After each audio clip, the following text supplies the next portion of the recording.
Is the Hyundai Ioniq 6N the nicest cheat in the world? Do you hear that? That's the sound of shameless cheating. We're all searching for truth in life, but the truth in the world of electric cars can be as boring as a toaster manual, and then he comes in, all dressed in blue. The Ioniq 6N is like that in the automotive world. Pinocchio, it has a virtual gearbox, virtual turbo, virtual rev matching, virtual popcorn from the exhaust. It lies every time you hit the gas, every time you touch the paddle shifters. But as they say, lie, Pinocchio, lie, because you do it better than others tell the truth. Welcome from the area around Barcelona, where I came to check if this car only has great software or if it truly has an automotive soul with this model. The Koreans say, we know that you, car enthusiasts, are like children. You want that kind of automotive theater. That's why we'll do for you what you really want. So we'll create a car that won't just compete for range in kilometers, but above all, for a smile behind the wheel. The only question is, while we're laughing behind the wheel, will others be smiling or crying in fear? Because this car is designed in a rather specific way, you could say, dictated by aerodynamics. The standard Ioniq 6 looks like a soap bar from a wind tunnel, and the N version is also a soap bar, just one that hit the gym. It's wider, longer, and more muscular. Just look at that wing at the back, right? That wing right above the other wing at the back. There was actually a bit of trouble with that wing, because the regular 6 has a drag coefficient of 0.21. That's incredible, by the way, and you can really see it. It's like a drop of water, right? Not necessarily beautiful, but aerodynamically perfect. However, here, because of the power, they had to increase the downforce and stability of the car, so they added that wing. And note, the drag coefficient worsened to 0.27.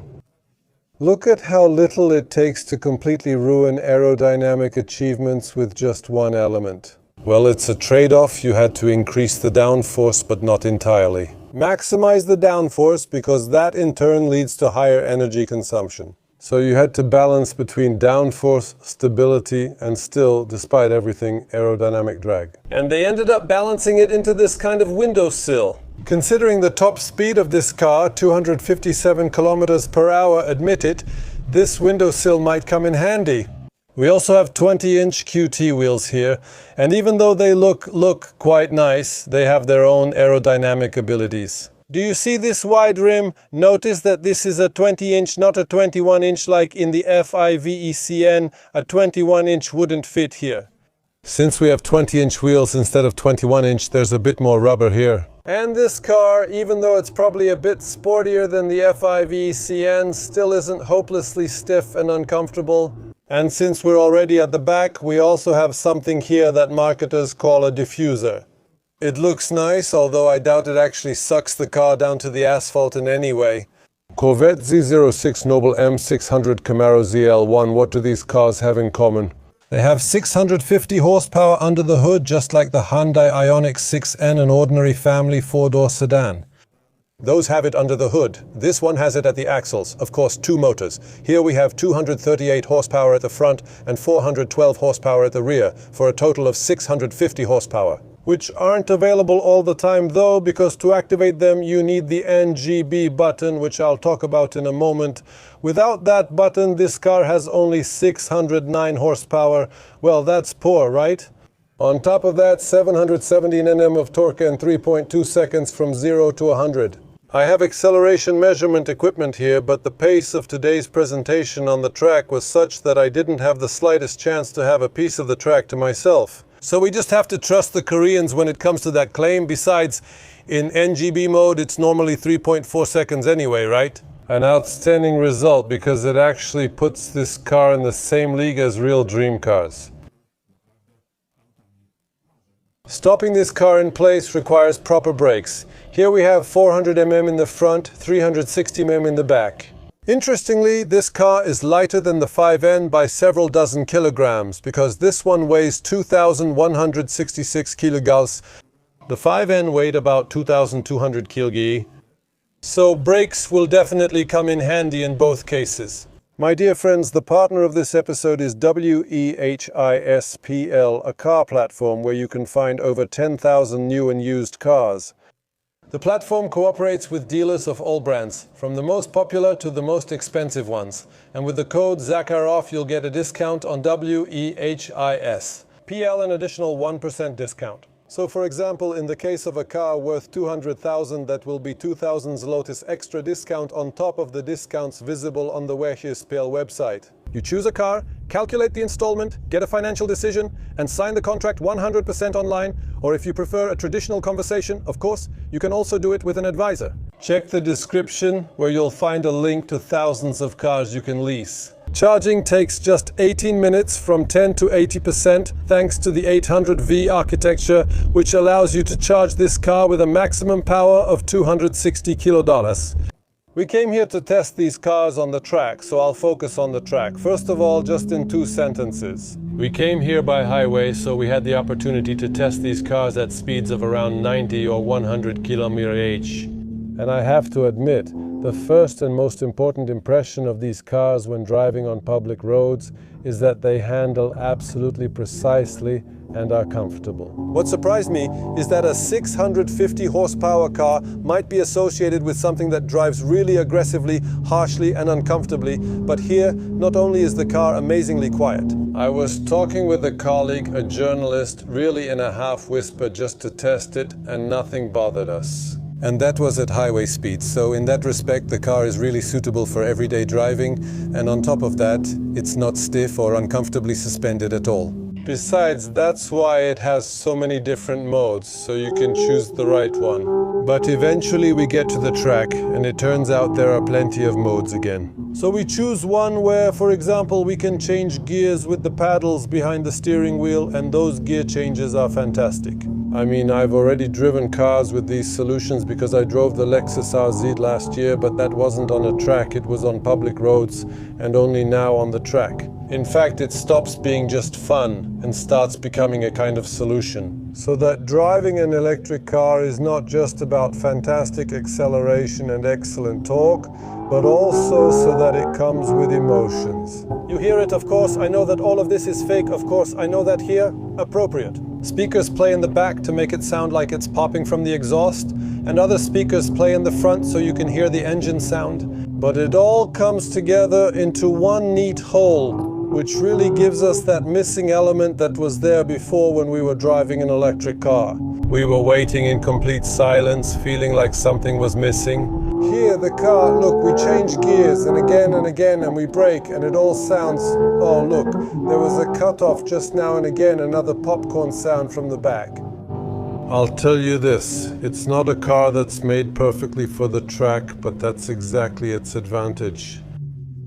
This is a car, we already have to leave the track. This is a car that can really behave very politely. And so, on a daily basis on public roads, and at the same time, once you enter the track, it's able to handle itself there unconditionally.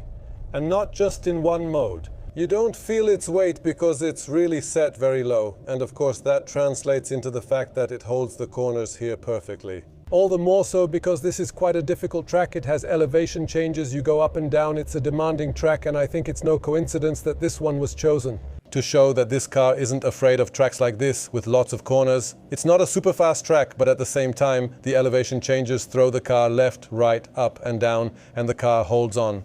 And it's not just about the physics of staying on the road, but also that there's no acoustic or physical boredom. I mean, we hear this and that, okay?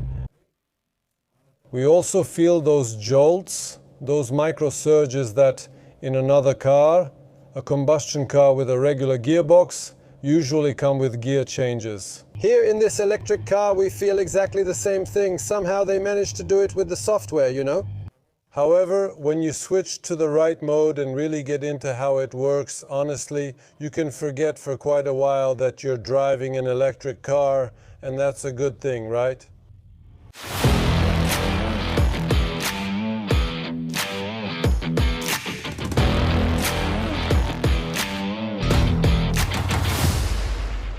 I already mentioned earlier about the button that gives this car more power, and that's the NGB button, which stands for N Green Boost, literally a smile booster.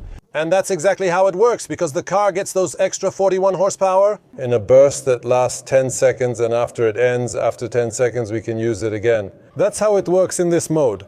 On this side there's the regular gear shift, the drive mode selector, and 3 driving modes to choose from. Here we have another set of different functions, so we just turn it on and get a certain driving mode. Here it's programmed for driving with a manual gearbox, and here it's automatic.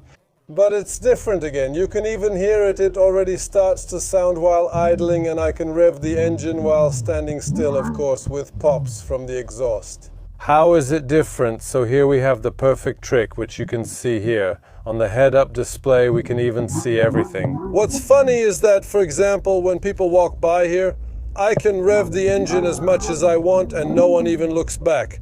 Because I'm not making noise outside, I'm only making noise inside. Pinocchio, well, you came up with that one.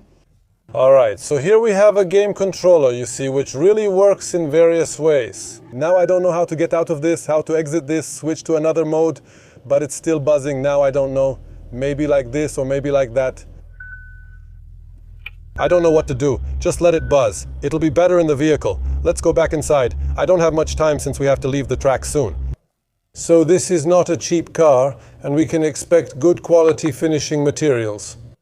However, it might seem that if we start touching everything here, it turns out that there are only a few soft materials, like here, just a small patch, an island, and you can't really tell when it turns into hard plastic. Here we have a collar which is made of hard plastic. Here we have a bit more of the soft, barely soft material, which basically completes the list of soft materials in the cockpit and generally in the interior of this car, because everything else here is hard. It's not ugly because look, here we have vertical stripes, here we have horizontal stripes, and it kind of works.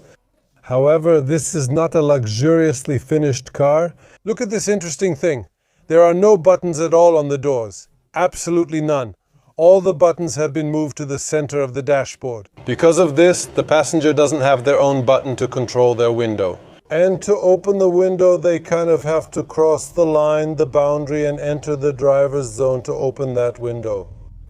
It's a bit strange, but that's how someone designed it.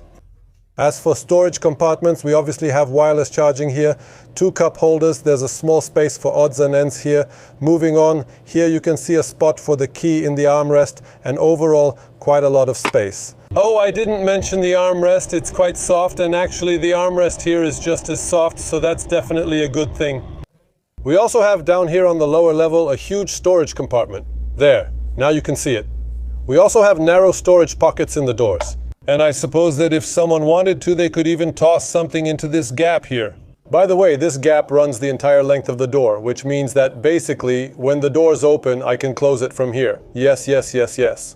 Well, I admit, it's actually quite convenient, and as for the quality of the fit, it does move a bit, but it's quiet. There's a little noise, but nothing too bad. It sticks out like this, makes you want to pull it harder, but nothing breaks off. The handles, the grips, everything is pretty much okay.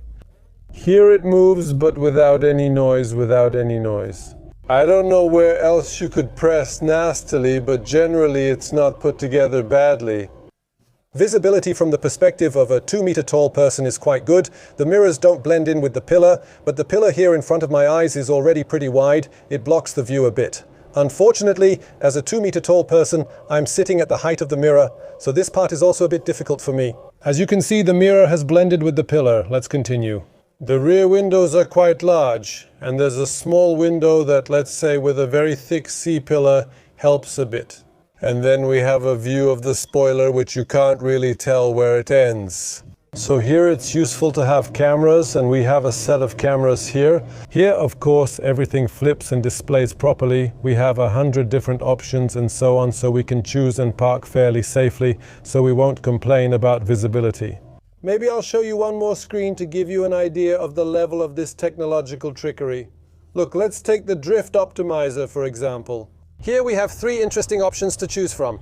The first is when it should actually start to slide. The second lets us choose the maximum rear slip angle, so if we pull it all the way to the right, it will spin us around, either the way we want or the way it wants. However, if we set it somewhere in the middle or at 1/3, it will rotate the car's rear by a certain angle and start braking so that we don't spin around our own axis. And we can choose this in several degrees. We can also select the rotation speed, choose the wheels during this process. All of this can be set here.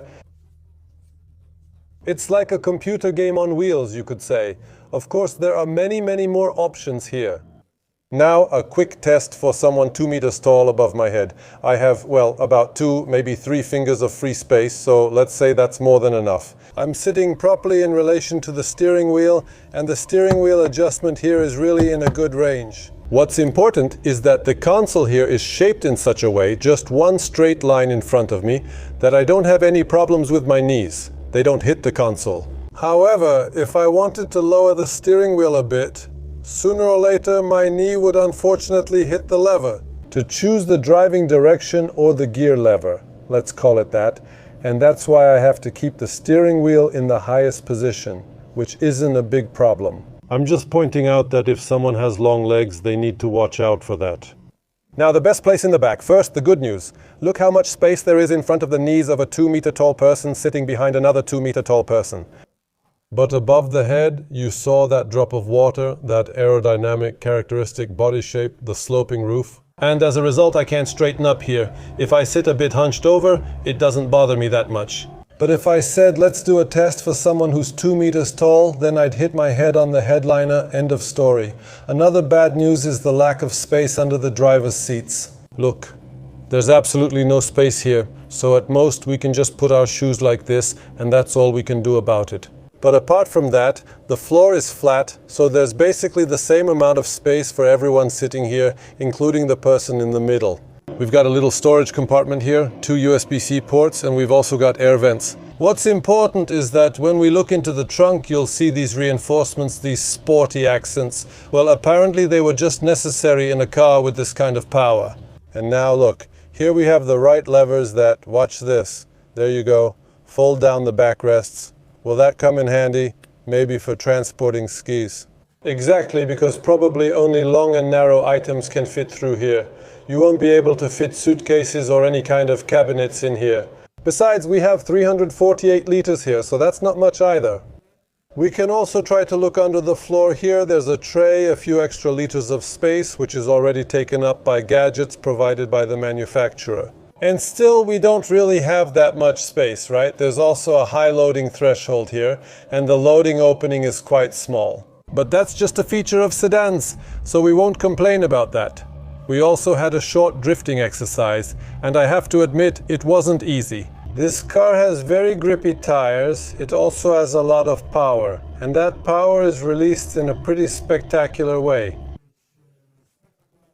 So finding that sweet spot between driving on the edge of tire grip and sliding without spinning around the vertical axis. Well, it takes some practice. Anyway, I practiced, and I know I'd have to practice even more. A car that imitates sound gear and that mechanical soul so well that in the end, that Pinocchio inside it probably became a real boy. An electric car that I get out of after driving on the track, sweaty, excited, and really reluctant to give back the keys. So, lie, Pinocchio, lie, you're really good at it. Thank you very much for watching this episode. Remember to subscribe and see you in the next videos.